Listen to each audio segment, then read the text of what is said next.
네, 안녕하세요. 네, 안녕하세요. 일주일 안녕하십니까. 만에, 한 2주일 만에 뵙는 것 같네요. 일단 저희가 그 첫 번째 삼국회동 영상에 대해서 좀 반응이 제가 봤을 때 상당히 긍정적이고 또 주변에서도 관심을 좀 많이 가져주셔서 자연스럽게 또 두 번째 시간을 좀 갖게 됐습니다. 네. 그 사이에 이제 이상민 대표님께서는 실제로 지금 미국 현지로 이동을 하셨는데 지금 어디에 혹시 계시는 거죠? 지금 네. 뭐 며칠은 롱아일랜드라는 곳에 있었고요. 지금은 타임스퀘어죠. 46가에 있는 호텔에 머물고 있고요. 호텔에서 지금 이제 네. 원격으로 이렇게 만나 뵙게 됐습니다. 네. 미국 현지에 계신 거죠? 네, 뉴욕에 있습니다, 지금. 네. 영광입니다. 그러게요. 아, 예, 제가 영광입니다. 그 좀 미국 코로나 상황은 좀 어떻게 보이세요? 이제 지난번 저희가 그 백신편 찍고 나서 또 좀 그 변화가 된 부분이 눈에 보이시는지 실제 현장에서 보셨을 때. 근데 안 그래도 저희가 저번에 영상을 찍고 나서 그 며칠 있다가 이제 CDC에서 외부에서는 아예 백신 접종자들은 마스크를 착용하지 않는다라는 발표가 금방 나왔어요. 음, 그래서 이게 영상이 올라가고 나면 오히려 의문을 갖지 않으실까라는 생각을 했고요. 그리고서도 이제 그 국내에서 백신 접종자가 다른 국가에 비해서 현저히 떨어지다 보니까 되게 많은 뉴스들이 있어서 저도 좀 긴장을 하고 왔거든요. 근데 저는 솔직히 한국 사람이기 때문에 백신을 맞았지만 그럼에도 불구하고 겁이 나서 마스크를 쓰고 다니는데 다른 사람은 안 쓰면 어떡하지를 생각을 했는데요. 예. 일단 JFK 공항이 전 세계에서 가장 바쁜 공항이거든요. 제가 네. 이번에는 아시아나를 타고 들어왔는데 정말 텅텅 비었습니다. 어, 어, 제가 JFK 공항에서 한국행 비행기를 그리고 한국에서 다시 들어오거나 다른 국가에서 미국으로 들어온 횟수가 100번 이상이었는데 그리고 음, 제가 지금까지 본 공항 중에 가장 텅텅 비었었고요. 네. 심지어는 그 이렇게 방문하시는 분들을 모시러 오는 분들이 이렇게 그 한국으로 치면 어떻게 하죠? 그러니까 안에 들어와서 이렇게 마중을 들어오시잖아요. 아예 네네네. 못 들어오게 막아놨어요. 아, 그리고 이제 오늘 제가 다니면서 안 그래도 사진을 몇 장 찍어 왔는데, 지하철을 타보니까 지하철 안에서 100% 전부 다 마스크를 썼더라고요. 그래서 음, 백신을 맞으면 뭐 쓰지 안 해도 된다고 들었는데 왜 그렇지? 라고 해서 주변 지인한테 물어보니까 특히 공공장소 중에 그 대중교통을 탈 때는 마스크를 무조건 쓰도록 하고 오, 있답니다. 음, 그리고 식당들이 어, 들어가게 되면은 전부 다 마스크를 쓰도록 권장을 하고요. 이제 안에서 영업을 잘 못하다 보니까 맨하탄이 되게 길이 좁은데도 불구하고 네. 어, 길 바깥 쪽에 가건물을 만들어서 바깥에서 영업을 하도록 한시적으로 허용을 해줬어요. 음, 오, 음, 그래서 지금 뉴욕 같은 경우에는 어, 자기 보호를 위해서 마스크 쓰는 사람이 굉장히 많지만 한편으로는 마스크 쓰지 않는 사람들도 간간히 보인다.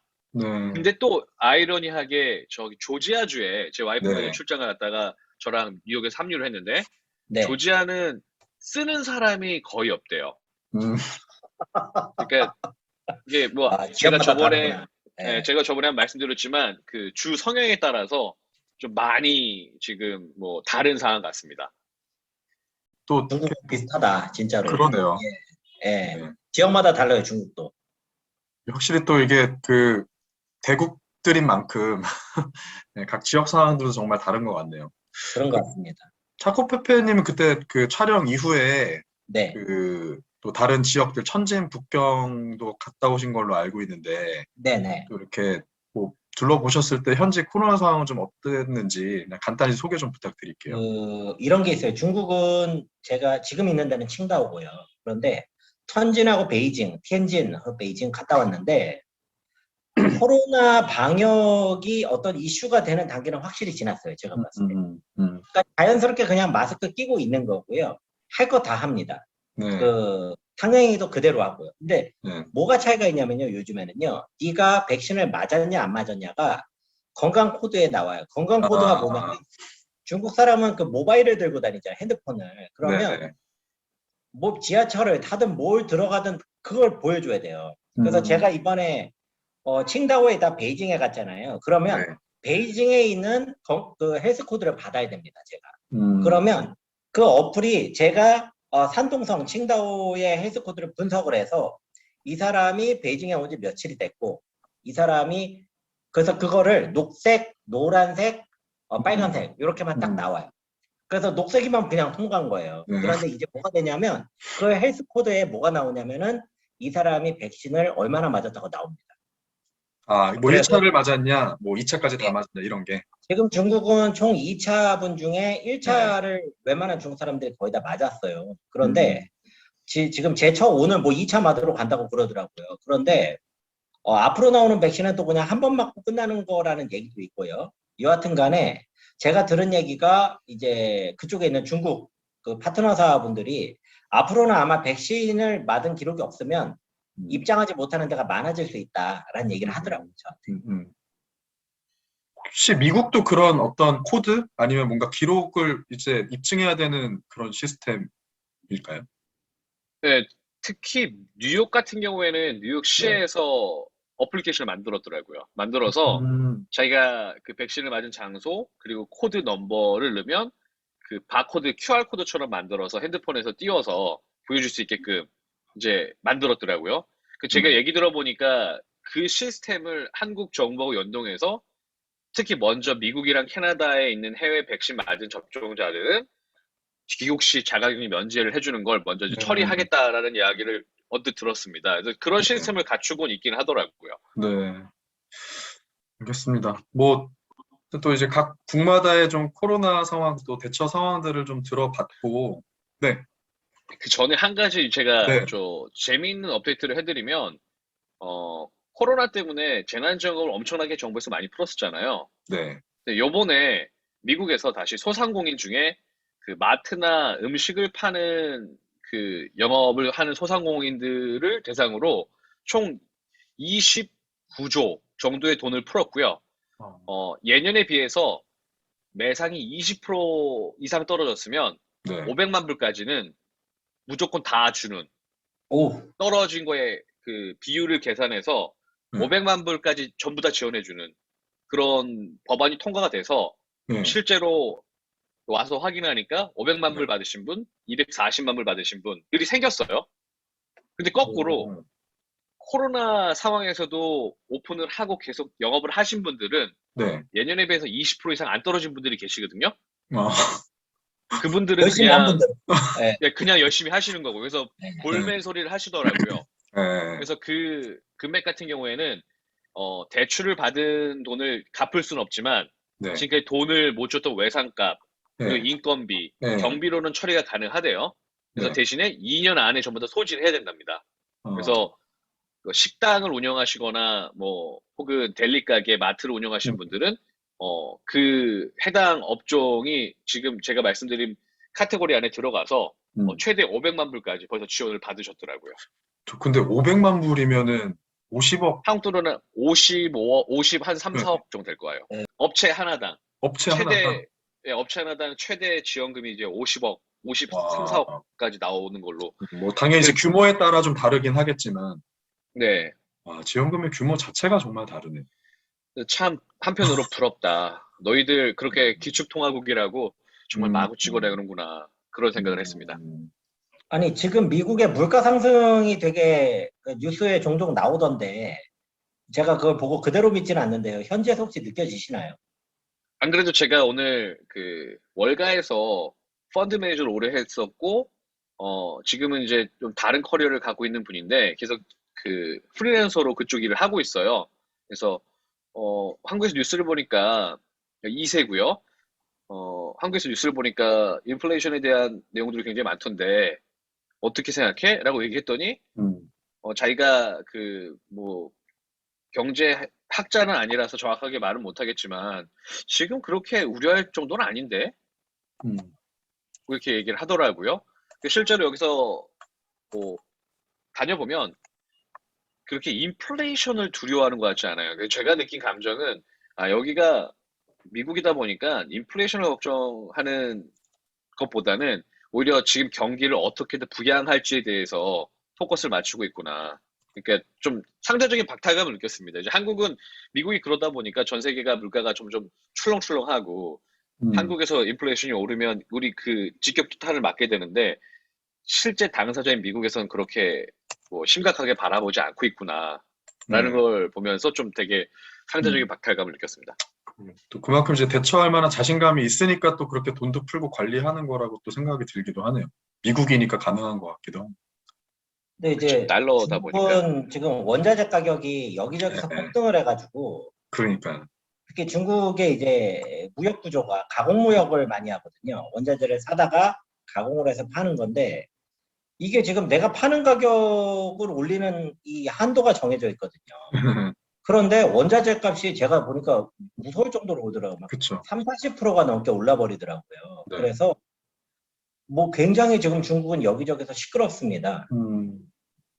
원자재 수급 자체도 정말 쉽지가 않는 걸로 알고 있어요. 그렇죠. 예, 뭐 특히 철, 황석, 뭐 구리, 이런 기본 원자재들은 정말 네. 뭐 동이 나서 그 뭐 폐철들 이런 것들도 지금 글로벌리 중국이 다 흡수해버려서 국내에서도 지금 공급받기가 너무 어렵다라는 그런 소리들이 나오고 있어요.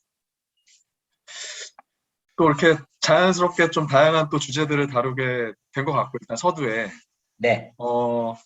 이제 그 사전에 또 저희가 이 영상을 또 찍게 된다면 좀 다루고 싶었던 주제들이 있었으니까 그 주제로도 좀 한번 넘어가 보겠습니다.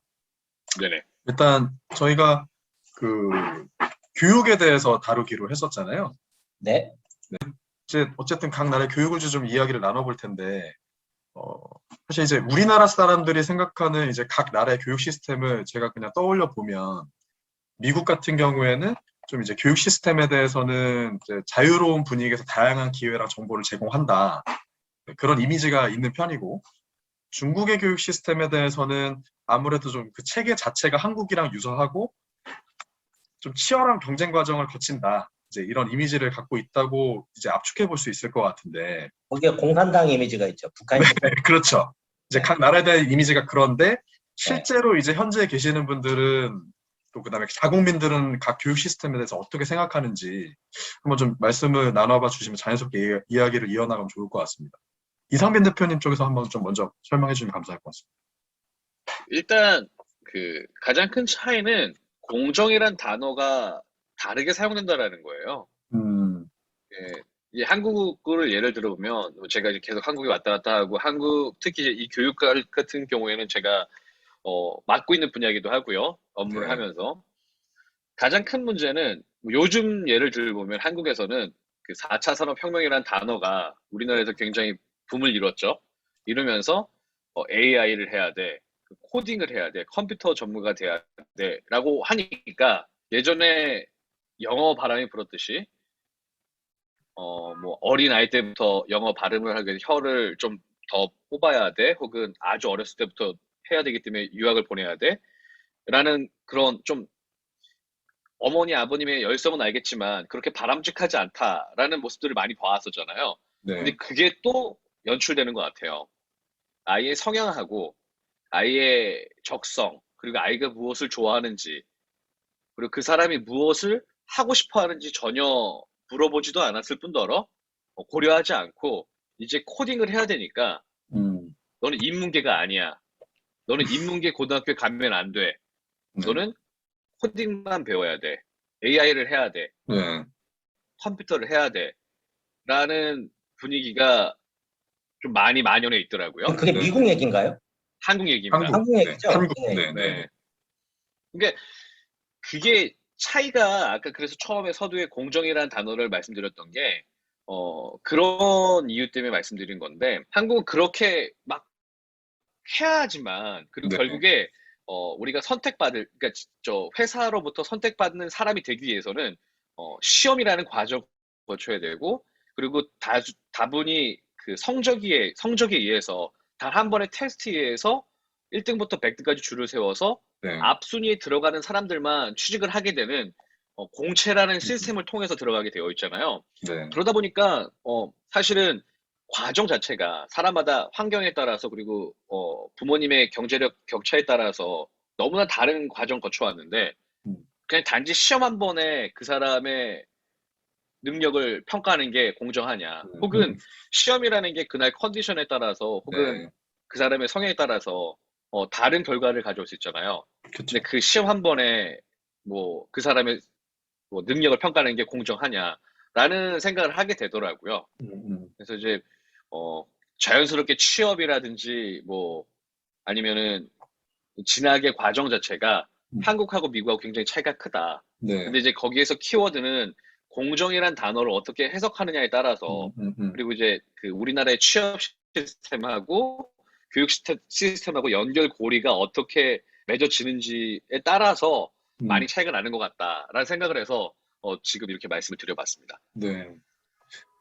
이제 그런 측면에서 보면 이제 심오한 네, 뭐 상대 비교를 해봤을 때 이제 그런 측면에서 보면 미국이 더 공정하다라는 이미지가 한국 사람들한테는 더 많이 있지 않나 싶기는 해요. 그러니까 그 잣대를 천편일률적으로 적용하는 게 아니라 예. 이제 각 개인에 맞게끔 예. 평가받을 수 있는 그런 시스템이다라는 이제 이미지가 있는데, 그래서 대표님은 좀 어떻게 미국 교육 시스템에 대해서 그 견해를 갖고 계신지 좀 들어보죠.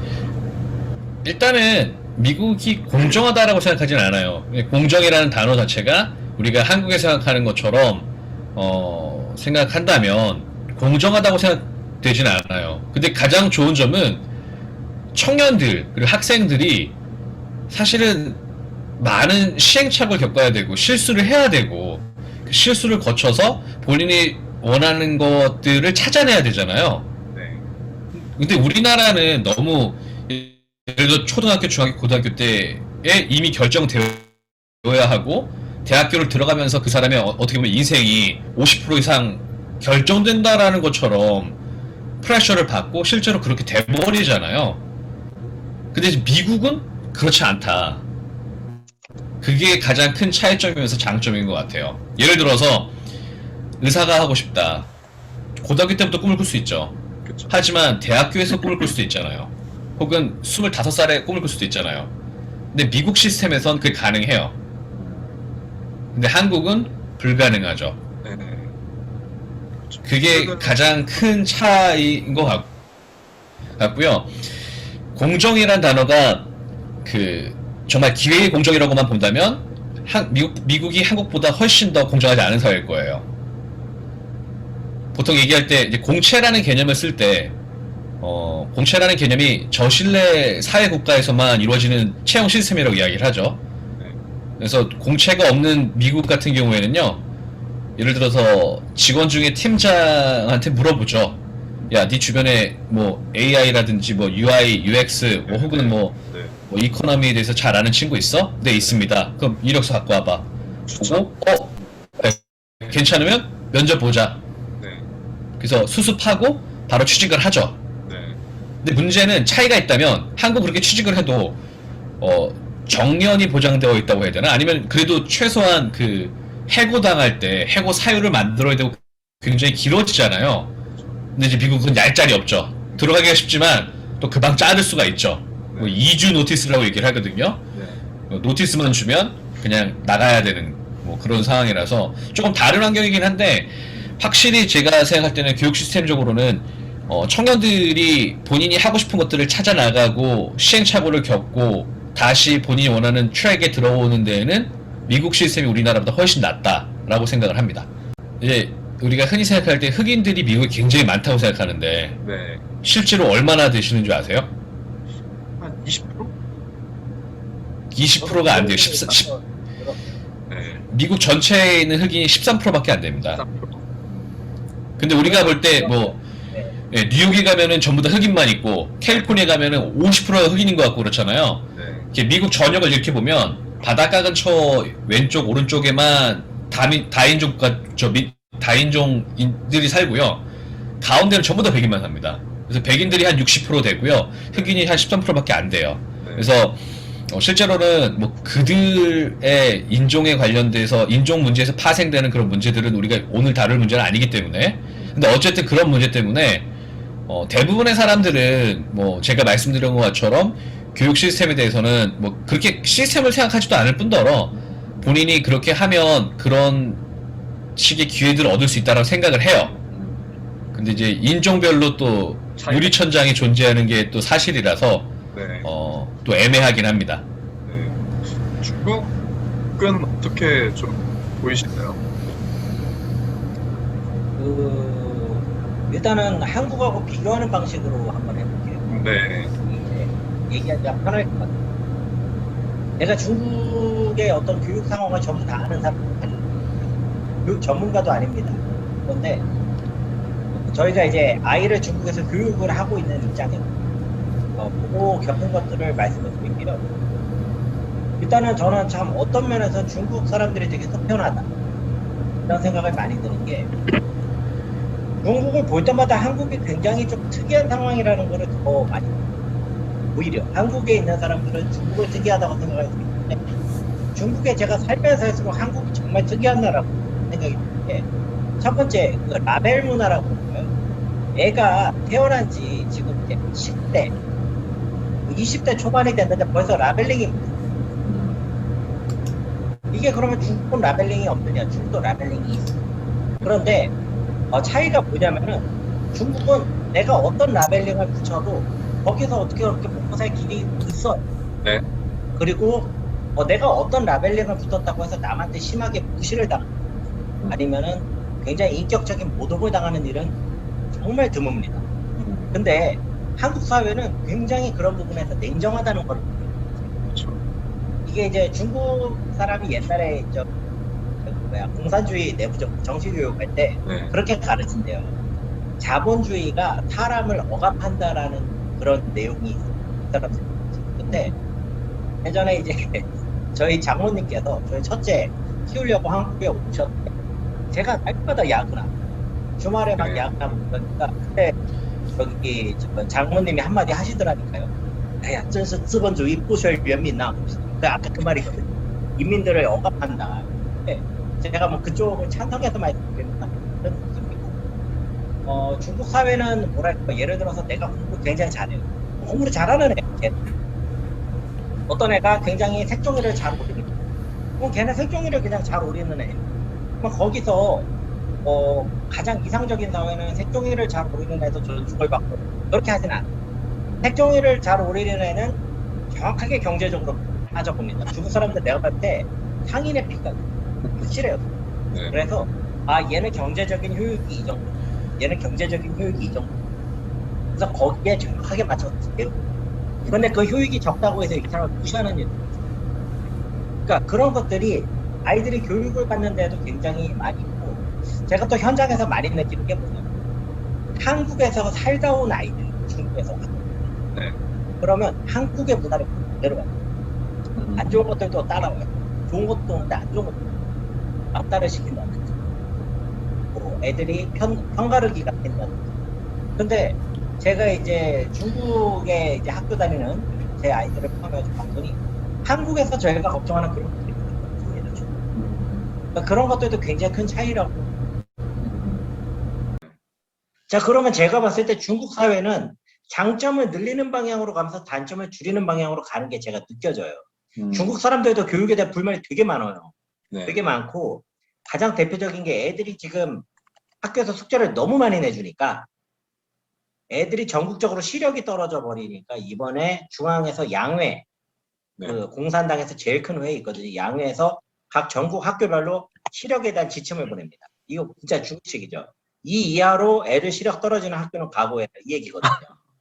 근데 애들이 시력이 왜 떨어지냐면 네. 실내 활동만 해서 그래요. 네. 실내 활동을 왜 하냐? 공부를 너무 시키는데 숙제를 많이 주고. 그럼 그걸 왜 시키느냐? 하나씩 살펴보자고요. 왜 그렇게 숙제를 많이 주느냐? 중국 지금 대도시에 살고 있는 아이들이요, 그 부모가 공부를 잘한 사람들의 자녀일 가능성이 되게 높아요. 아니면은 그 지역에서 그냥 돈이 많았던 사람 자녀거나. 근데 돈이 많은 사람들은 공부를 별로 안 시킵니다. 근데 공부를 해가지고 자기가 성공 체험을 하는 엄마 아빠는 자기가 봤을 때 살 길이 이거라고 보는 거예요. 어쩔 수가 없어요. 한국도 마찬가지고. 그러니까 애들한테 자기가 잘하는 분야라고 공부를 하니까 무슨 일이 생기냐면, 이 학교에서 변별력이 사라져 버리는 거예요. 애들이 다 성적이 높게 나오니까. 그러니까 어떻게 하느냐? 문제를 엄청나게 어렵게 냅니다. 수업 시간에 안 배운 것까지. 그 이제 중국은 교사의 힘이 세거든요. 네. 자, 그러면은 그거를 대비하는 오만 가지 교육을 하면서 애들이 아주 핍박 속에서 살고 있죠, 지금. 이거는 제가 봤을 때 중국의 지금 나쁜 점이에요, 중국 교육에. 네. 이거를 아무리 봐도 좋은 점이 아니에요. 애들이 제가 지금 성균관대 중문과 나온 사람인데 제가 대학교 때 외웠던 그 중국의 당시 송사 이런 것들이 있단 말입니다. 저희 애가 지금 초등학교 2학년인데 저보다 더 많이 외워요. 그럼 그거를 얘네가 인생에 대한 경험이나 어떤 그런 풍부한 그 감성을 느끼겠냐 이거. 기계적으로 외우는 겁니다 일단. 음, 변별력을 높이는 방향으로 가야 될 수밖에 없으니까 이건 중국의 나쁜 점이죠. 음. 제가 말하다 보니까 중국 교육의 나쁜 점을 먼저 얘기를 해버렸어요.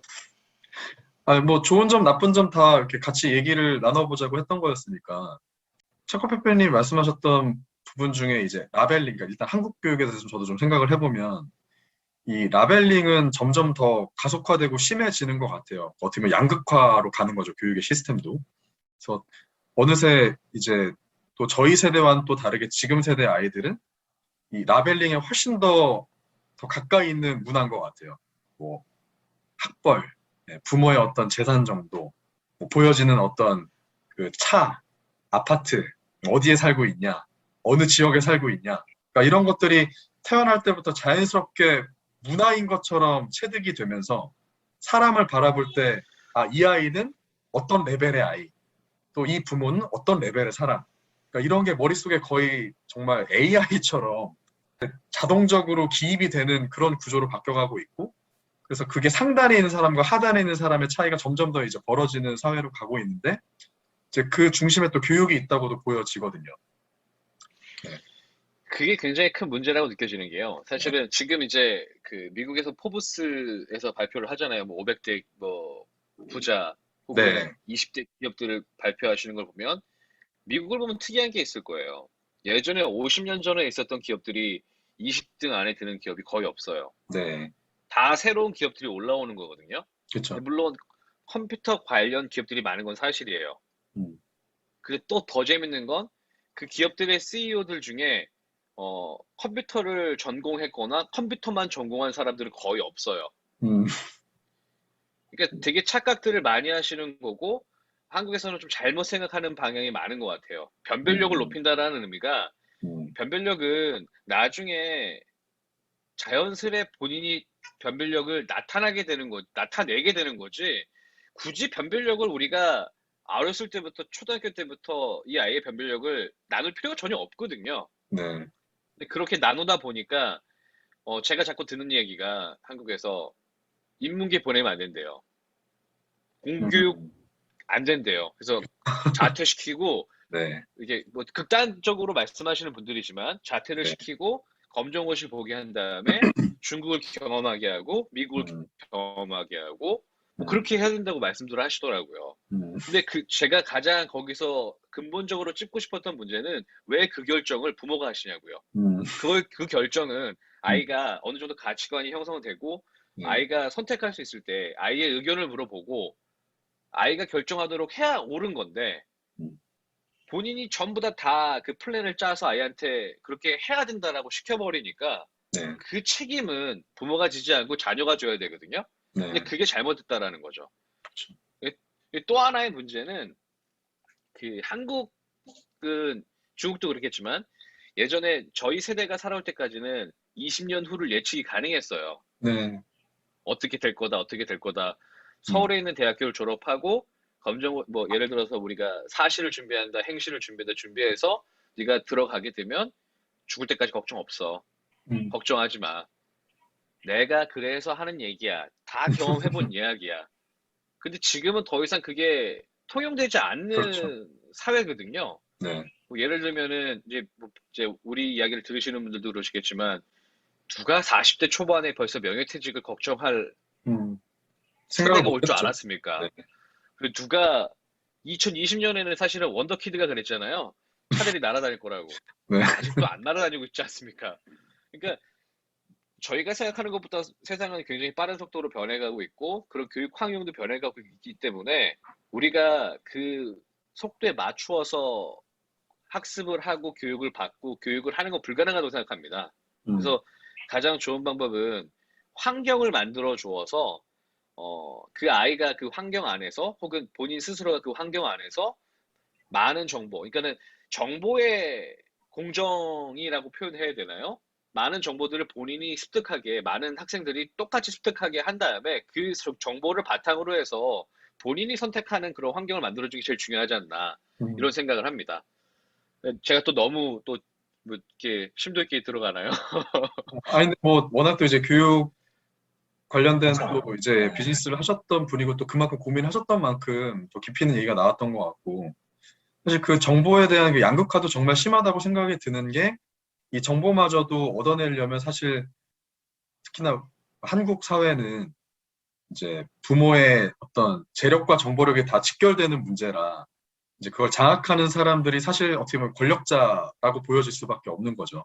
이제 그 밑에 있는 아이들이 결국은 이제 뭐 우리나라에서 얘기하는 그런 성공에 조금 더 가깝게 갈 수 있다라고도 이제 부모가 또 믿고 있기 때문에 교육 시스템에 계속 이제 아이들을 더 집어넣으려고 하는 것 같기도 하고. 중국도 좀 그런 한국과 비슷한 경향이 있나요? 근데 제가 봤을 때 많이 달라요, 중국. 다르다. 네. 예. 그러니까 뭘로 예를 들어야 될지 모르는데 제가 사실은 오늘 오전에 지금 네. 미국은 밤이시잖아요, 뉴욕은. 네. 네. 네. 중국은 지금 점심 먹을 시간이 다가오는 정도의 시간인데요. 네. 오전에 제가 백신을 맞으러 저는 이제 중국인 외국인이지 않습니까? 그럼 네. 가는데 이게 이제 저는 저희 동네에서 맞는 게 맞는데 저희 동네는 계속 기다리라고만 해요. 네. 아직 지침이 안 왔다. 근데 어디 저기서 소문이 들리는 거예요. 한국 사람들이 어디 가가지고 맞았대더라. 그래가지고 또 갔다가 우리 늦게 가서 못 맞고 이러니까 이번에 갔는데 이번에 좀 일찍 갔어요. 갔더니 하는 얘기가 제가 사는 동네가 아니에요. 칭다오에. 그런데 그 동네에 사는 외국인 대상으로 전화를 돌렸대요.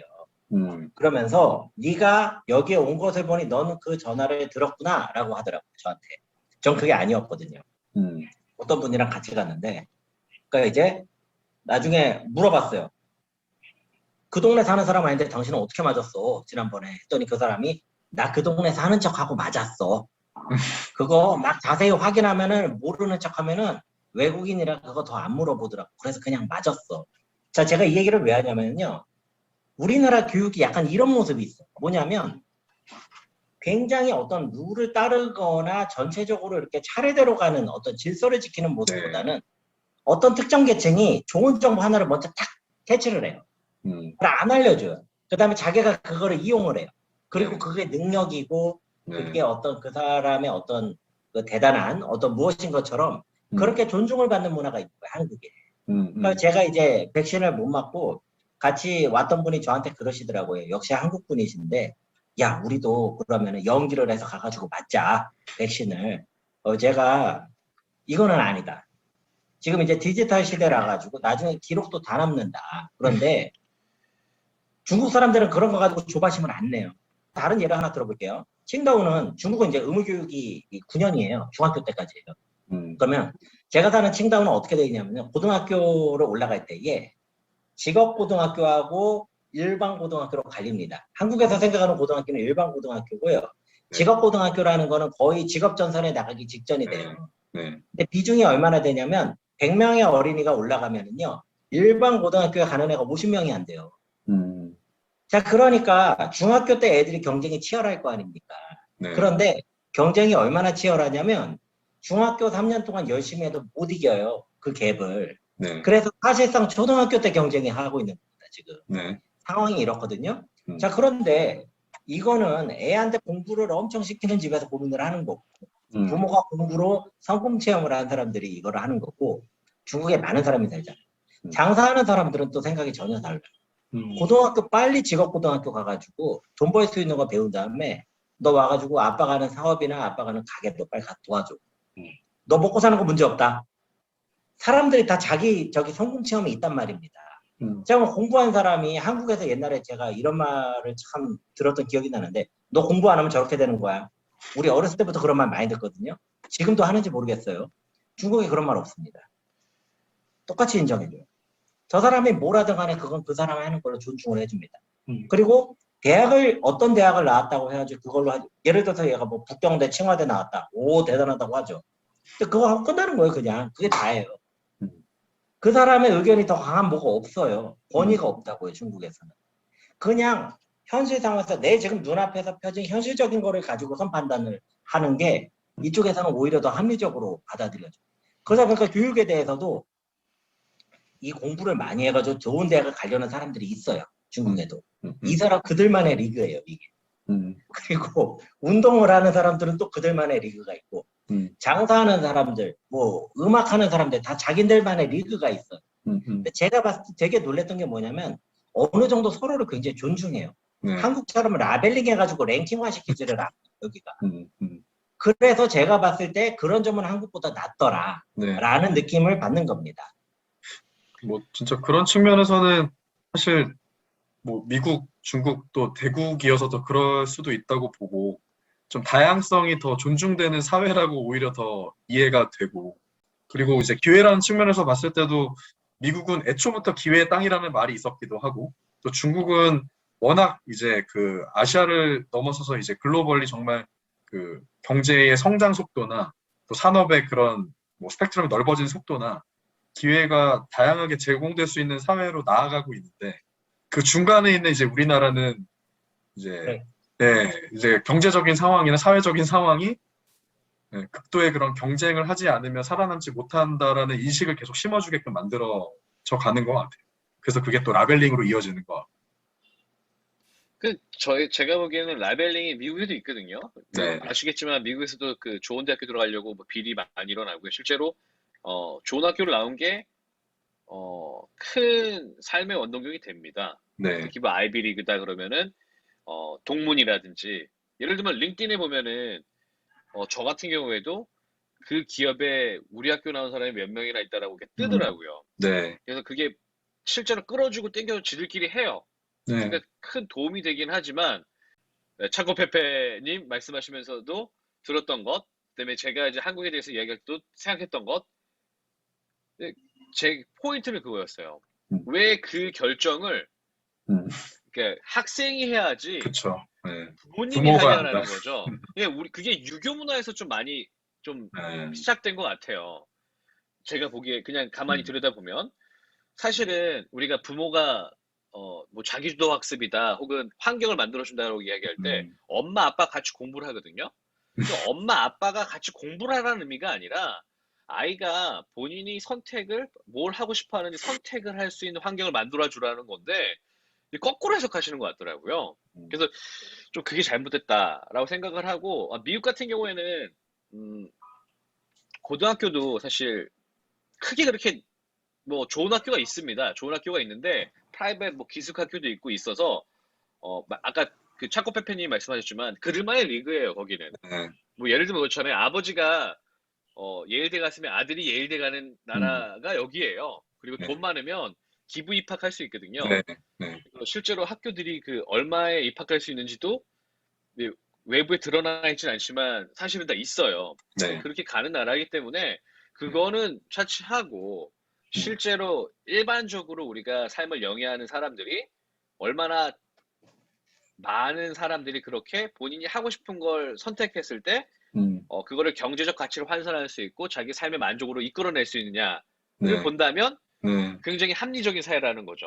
그쵸. 그래서 예를 들면은 뭐 대학교를 30살에 가던 35살에 가던 혹은 지금까지 건축가로 살다가 내년부터 의사를 하기 위해서 공부를 한다고 해도 나이 때문에 혹은 네가 예전에 뭘 했던 것 때문에 혹은 어떻게 해야만 하는데 하지 않았기 때문에 받는 불이익이 없다라는 거죠. 그게 되게 가장 큰 장점인 것 같아요. 근데 어떻게 보면 그거를 보고 그런 시스템을 보고 사람들이 기회의 땅이 아닌가. 네. 그래서 뭐 아메리칸 드림이라고 이야기하는 네. 게 아닌가라는 생각이 듭니다. 제가 그 미국 사람들한테 참 감탄을 했던 게 하나가 뭐냐면 미국의 모든 학교가 다 그런지는 모르겠어요. 그런데 이거는 정말 탁월하다 싶을 정도로 감탄을 한 게 있습니다. 뭐냐면 아이들한테 학교 다닐 적에 다 그런지는 모르겠어요. 공부를 잘하는 것보다 운동을 얼마나 잘하느냐를 중시한다는 거였어요. 제가 그거를 이해하는데 한 10년이 걸렸습니다. 한국적인 사고방식을 가지고 이거를 접근을 하니까 예를 들어서 축구를 한다고 치면 축구를 잘하는 게 왜 중요하냐 이게 얘가 전문적으로 나가 축구 선수가 되는 것도 아니고 나중에 축구로 돈을 버는 것도 아닌데 이게 도대체 왜 중요한가. 제가 시간이 한참 지난 뒤에 그 이유를 알았어요. 미국 사람들이 만약에 진짜로 이렇게 교육 방침을 하고 있다면 정말로 똑똑한 거예요. 뭐냐면 실제로 사회생활을 해보니까 실제 사회생활하고 가장 유사한 학교 생활은 스포츠 환경이었던 거예요. 팀으로 움직이고 그 안에서 각자 자기 역할을 하면서 자기가 자기 기량도 연마를 해야 되는 거예요. 그런데 이거를 갖다가 가장 체계적으로 우리가 저기 훈련을 시킬 수 있는 게 미국 사람들은 학교에서 스포츠를 시키는 거라고 본 거예요. 그러니까 얼마나 똑똑합니까? 그 다음에 젊었을 때 운동을 하다 보니까 굉장히 여러 가지가 균형이 잘 잡히죠. 그 다음에 체력적으로도 우리나라에서 많이 오해하는 게 미국 사람들이 고기 먹어가지고 또 저기 막 힘이 세고 막 지구력이 좋은 줄 알았는데 그게 아니라고 그러더라고요. 운동량이 굉장히 많다고 그러더라고요. 중국에서 반성해야 되는데 제가 그걸 보면서 너무너무 놀랐어요. 학교에서 뭘 배우고 석사 박사를 하고 와도요. 기업에 가면은 다시 배워야 돼요. 왜냐면 그 업무는 거기에서만 하는 거거든요.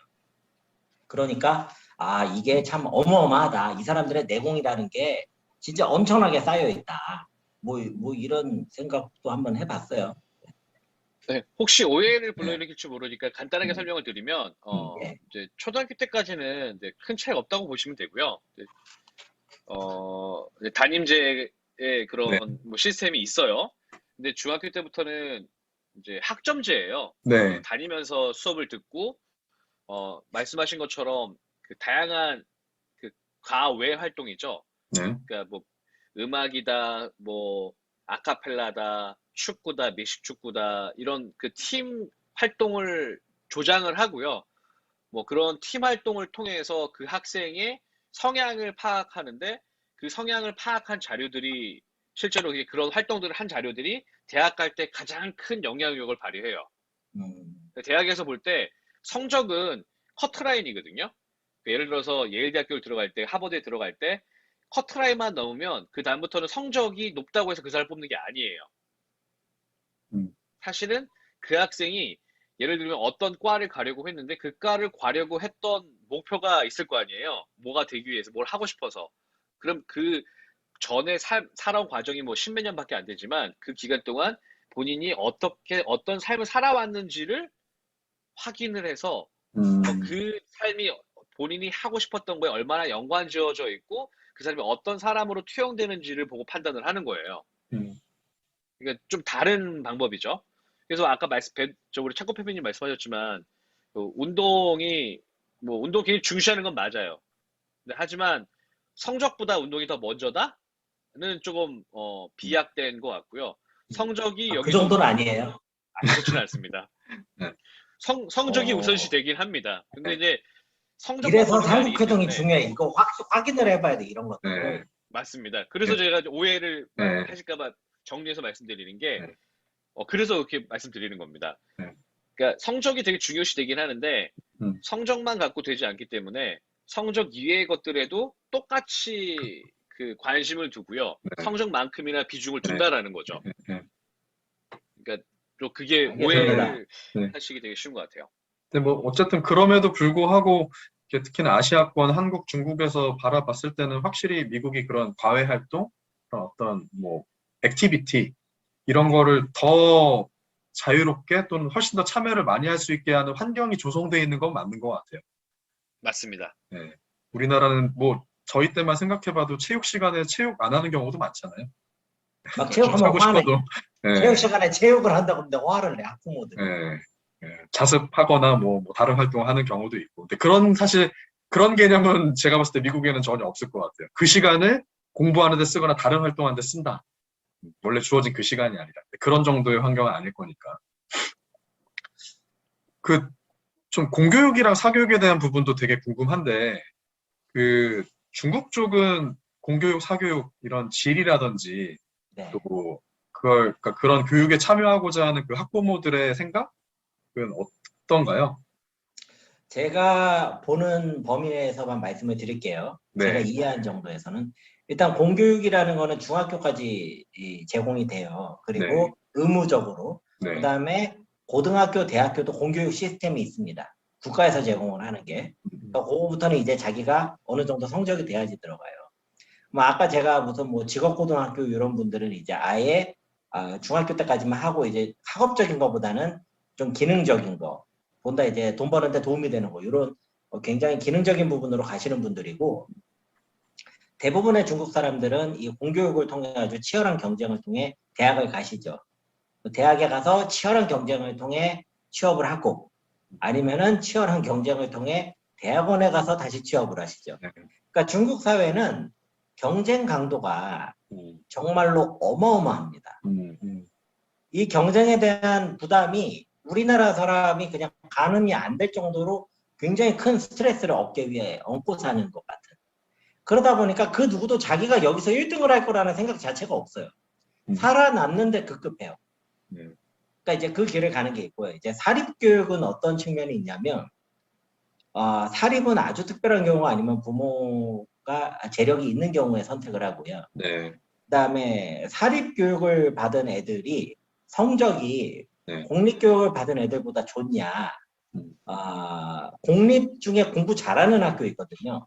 네. 거기랑 붙이면 상대가 안 됩니다. 사립. 그러니까 이제 중국에 사는 한국 분들이 많이 오해를 하시는 것 중에 하나가 자기 본인 자녀를 이제 중국의 좋은 사립학교를 보내면 잘 배울 거라고 생각하시거든요. 그런 목적으로 보내는 데가 아니에요. 뭐냐면 돈이 많은 사람들이 이렇게 생각하는 거예요. 죄송합니다. 전화가 와가지고. 니하오.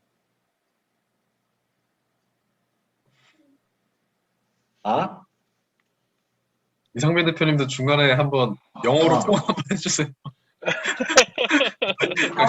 네, 현장감 있게. 이런 것도 밤이- 남겨도 괜찮겠는데. 근데 밤이 늦어서 네. 연락이 안 전화 올 데가 받았구나. 없겠죠.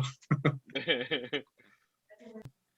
밥이 왔네요. 제가 아, 밥 시키고 네. 와가지고. 예. 아, 네네네. 내가 분명히 11시 20분에 도착하라고 했더니 지금 11시 5분에. 그래서 사립에다가 보내는 학교 학부모들은 공부 잘하는 사람을 고용하는 사람들일 경우가 높아요. 뭐 이 사람들이 봤을 때는 이렇게 보는 거예요. 같은 중국 사람인데도 공부를 과하게 많이 할 필요가 없다 이렇게 보는 거예요. 잘 그러지 말고 균형 있게 여러 가지를 다 키워라. 운동도 더 신경을 쓰는 거고요. 막 그림 그리는 것도 열심히 해요. 별거 다 해요. 해외여행도 가고 돈이 많으니까. 그래가지고 그렇게 해서 얘가 균형 잡힌 인간으로 성장하도록 좀 더 신경을 써요. 네. 근데 그러게 이제 사립학교에 맞는 분들이에요. 아니면은 자기가 그냥 억지로 다니거나. 이게 사실은 미국 같은 경우에는 제가 이제 보기에 한국에서도 배워야 되고 중국에서도 배워야 될 점이라고 생각하는 부분 중에 하나인데요. 이제 4차 산업 시대가 되니까 가장 중요한 게 그 개개인의 능력보다는 네. 그 능력 있는 사람이 집단에 들어와서 그 사람의 능력 플러스 다른 사람의 능력을 같이 융화해서 융합적인 사고를 그쵸. 통해서 네. 다른 부분들이 많이 섞여 있는 결과물을 만들어내는 게 중요하다고 이야기하잖아요. 네. 근데 미국 교육이 거기에 맞아요. 그러니까 그러니까 이게 어렸을 때부터 다양한 경험들, 그러니까 네. 사실은 다양한 경험이라고 해도 우리나라 같은 경험처럼 다양한 경험이 아니에요. 예를 들면 제가 이제 다들 아실 거예요. 윈도우는 어떻게 깔고 네. 뭐 컴퓨터 예를 들어서 뭐 어디가 빠졌으면 어떻게 고치고 핸드폰 어디가 빠졌으면 어디다 고치고 하는 거 다 아시잖아요. 네. 미국에 있는 애들은 몰라요. 네. 그러니까 본인이 하는 것만 알지 음. 본인이 하는 거 외에 다른 부분 전혀 모르는 아이들이 대부분이거든요. 그러니까 우리나라 사람들이나 중국 사람들이 만능을 키우려고 하잖아요. 다 네. 두루두루 할 수 있는 사람들. 이게 저희들이 다 그런 세대의 산 증인이지 않습니까? 네. 웬만한 거 다 고칠 줄도 알고 할 줄도 알고 다 할 줄 알잖아요. 근데 여기서는 그런 아이를 키우는 게 목적이 아니라 조금 다른 방면에서 다양한 경험이 쌓인 아이인 거예요. 그러니까 본인이 해보고 싶은 것들은 다양하게 해보면서 뭐 조직 안에서 뭐 아카펠라부터 시작해서 뭐 기타를 치는 거, 미식축구 아니면 축구, 농구, 야구들을 통해서 조직에서 사회에서 어떻게 활동을 해야 되는지를 배우는 거예요. 네. 그 사회성을 키우는 거죠. 네. 그래서 이제 실제로 대학에 갈 나이가 돼서 대학에 들어갈 때는 들어간 게 중요한 게 아니라 그 안에서 대학에서부터 얼마나 열심히 해서 그 본인이 갖고 있던 사회적 소양을 본인이 대학에서 배우는 지식과 결합해서 네. 다음 단계인 취업이라든지 아니면은 본인의 꿈을 펼쳐나갈 단계가 돼서 다른 사람들과 융화해서 결과물을 만들어내는 그런 인재가 되는 과정인 거죠. 근데 네. 우리나라나 중국은 그 과정을 너무 일찍 시작하려 그래. 그리고 일찍 끝내려 그래. 16살, 17살, 18살에 이미 다 끝났어. 너는 네. 과학자고, 너는 변호사고, 너는 의사야. 라고 해버리니까 문제가 있다고 생각을 하거든요. 음. 그리고 그 결정 자체를 아까도 말씀드렸지만 본인 스스로 하는 게 아니라 학부모들이 해버리고 그 길에 들어선 아이들은 백도 할 수가 없는 거죠. 이미 그렇게 그 길에 들어섰기 때문에. 네. 근데 그게 가장 맹점이라고 보는 겁니다, 저는. 미국이라는 나라가 이제 선진국으로 그 불릴 수 있는 사실 가장 근본적인 이유도 교육에 있다고 사실 저 개인적으로 생각을 하거든요. 굉장히 큰 경쟁. 네. 네. 그러니까 어떻게 보면 그런 기회가 주어질 수 있는 땅이라는 게 기본적으로 깔려 있고, 그리고 이제 다양성이 존중될 수 있는 사회라는 부분도 깔려 있고, 거기에 지금 이제 이상민 대표님께서 말씀하신 것처럼 그 교육의 목적이 경쟁을 통해서 살아남게끔 만드는 그런 목적이 아니라 사회성을 키워주는 거에 오히려 더 초점이 맞춰져 있다라는 게 핵심이라고 보거든요. 이제 우리나라의 교육, 또 이제 아시아권의 보통 교육은 그 사회성보다는 그 경쟁에서 살아남는 거에 일단 거의 대부분의 시간을 쏟게끔 만들어 버리니 이제 그게 부모도 조급하고 아이들도 조급하고 사회도 다 조급한 거에 아닐까라는 생각이 더 많이 드네요. 말씀 근데 들어보니까. 여기서 의문이 하나가 있어요. 의문이. 뭐냐면 미국에서 저렇게 할 수 있는 게 과연 교육의 경쟁력만의 결과인가? 만약에 그렇다면은 미국 사람 한 명이 한국이나 중국에 왔을 때 사는데 문제가 없어야 돼. 물론 영어 강사를 하면서 살면은 된다. 이렇게 생각하실 수는 있는데 어쩌면은 미국이 저런 교육을 할 수 있는 거는 다른 환경적 요인에 결합된 결과로 봐야 되지 않는가. 그렇죠. 예를 들어서 같은 방식을 미국 외에 다른 나라가 과연 할 수가 있을까. 이런 생각도 조금 들어요. 맞습니다. 그러니까 제가 아까 말씀드렸던 게 이들이 그렇게 사회성 키우기 목적으로 해서 했던 게 아니고요. 자본주의 논리에서 그렇게 해야 되는구나 했는데 잘 맞아 떨어진 거죠. 시기적으로. 그래서 이게 좋은 시스템을 좀 보이는 건데 실제로는 제가 굉장히 미화해서 미국 교육 시스템을 말씀드린 것 같은데 문제점도 굉장히 많아요. 네. 진짜 인종차별. 문제점은 인종차별 또 그 외에 또 어떤 게 있을까? 사실 미국에 대한 이미지가 워낙 또 교육에 대해서는 그렇죠. 다들 네. 그런 어떻게 환상이라고 환상이 있고 미국에 대한 환상이 있어요. 중국에. 네, 그런 게 있다 보니까 오히려 저런 안 좋은 점은 뭐가 있을지도 되게 궁금할 수 있을 것 같아요. 미국 교육의 안 좋은 점이라고 하면은 굉장히 많은 것들을 꼽을 수 있는데요. 네. 첫 번째는 그 자본주의 논리에서 아주 딱 끼어 맞춰진 시스템이에요. 예를 들면은 예를 들어볼게요. 일반 학교에서 더 예산을 많이 받기 위해서는요. 특수반을 만들어야 돼. 특수반이라고 이야기하면 장애인들이나 자폐아들이나 이런 아이들이 있는 반을 만들어야 돼요. 예. 그 반을 만들어야 되는데 문제는 이 아이들이 많아지면 학업 성취도가 떨어져요. 그럼 예산을 받는 게 줄어들어요. 그 적절한 수의 그 특수반 아이들만 계속 유지를 해야 돼요. 네. 물론 이게 그게 뭐 나쁜 거야? 라고 볼 수 있겠지만 아주 철저하게 자본주의 논리에 의해서 움직인다라는 거예요. 그러니까 좋은 일도 우리가 좋은 의도를 가지고 그렇게 특히 교육이라는 건 그렇잖아요. 선한 의도를 가지고 해도 선한 결과가 나올지 모르는데 이것마저도 자본주의 논리에 끼워 맞춰 놓으니까 거기에서 나오는 부작용이 상대적으로 굉장히 많은 편이에요. 네. 그리고 예를 들면 선생님이라는 교사의 그 권위라는 게 우리가 생각할 때 교사들은 단순히 우리보다 지식을 많이 알고 있어서가 아니라 그만큼 우러러 볼 수 있는 인격을 갖춘 사람들이어야 된다고 생각을 하잖아요. 네. 근데 미국은 그렇지 않아요. 그러니까 교사들이 친구 혹은 뭐 친구라고 하면 좀 그렇지만 권위를 갖고 있기는 하지만 우리가 생각하는 스승의 그런 그 선생님의 모습 상은 아니에요. 네, 그것도 문제이기도 하고 그리고 세 번째는 아까도 말씀드렸지만 인종차별 문제 그리고 유리천장 문제 네. 그리고 소수민족에 대한 그 백인들의 우월감을 white supremacy라고 얘기를 하는데 그런 뭐 이슈들 뭐 정말 많은 문제점을 가지고 있어요. 그리고 뭐 아까 제가 초반에 말씀드렸지만 기부 입학 문제 저 흔히 이야기하는 시민단체들이나 교육의 평등을 울부짖는 사람들에게는 정말 건들 수밖에 없는 문제이기도 하죠. 그러니까 오히려 그냥 한국에서 바라봤을 때는 그런 기부 입학이라는 게 미국에선 더 자연스럽고 그게 큰 논쟁이 없이, 자연스럽습니다. 예, 큰 논쟁 없이 이제 뭐 모든 국민들이 받아들일 수 있는 수준이라고 생각할 때 꼭 그런 거는 아닌가 보네. 대다수의 사람들은 받아들이는데 그렇지 못한 사람들도 있고요. 네. 근데 이제 문제는 너무 자본주의 논리에 의해서 움직이다 보니까 네.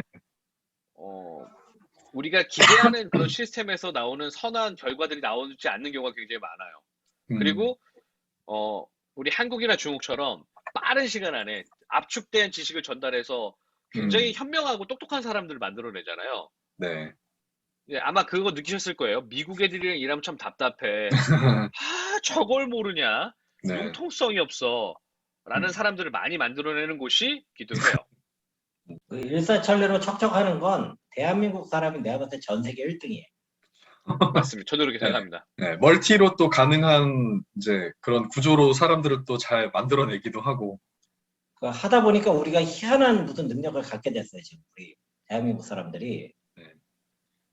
그러니까 어떻게 보면 이제 그러니까 좋게 보면 이제 그 강대국 사이에서 이렇게 작은 나라로서 경쟁력을 계속 갖춰 나가기 위해서 멀티플레이어가 되게끔 만들고 경쟁에서 살아남게끔 만드는 그런 인자를 만드는 것도 어떻게 보면 장점? 네. 이라고 그래도 생각해 볼 수 있지 않나. 네, 일단 그래도 교육에 대해서 그 각 나라의 상황도 들어보고 좀 한국과의 비교도 해보고 한국의 상황은 어떤지 좀 이렇게 다양한 논의들을 해봤는데 그런 생각이 좀 많이 드는 것 같아요. 이제 어떻게 보면 이 미래를 위해서 이제 우리나라의 특히 많은 학생들이 좀 행복을 반납해야 되는 상황이 아닌가. 그런 게 상당히 좀 안타깝기도 하고, 이제 오늘 들었던 이런 각 나라의 좀 그 교육 시스템의 장점? 이런 것들을 우리나라도 잘 흡수를 해서, 학생도, 그 다음에 또 이제 어떤 저희 나이 때 이런 학부모들도 좀 이렇게 균형 잡힌 생활도 할 수 있고 같이 행복할 수 있으면 좋겠다. 그러니까 이게 결국 행복하기 위해서 사는 건데, 지금의 교육은 행복보다는 뭔가 어떤 불행을 위해 달려가고 있는 게 아닌가라는 생각이 들어서 이제 조금 더 좀 나은 환경이 만들어지기를 바라보면서 오늘은 좀 시간을 마치도록 하겠습니다. 네, 다양한 이야기 또 해주셔서 감사하고요. 네, 다음 또 세 번째 회동을 또 기대해 보겠습니다. 네. 네, 오늘 감사합니다. 네, 감사합니다. 감사합니다. 네.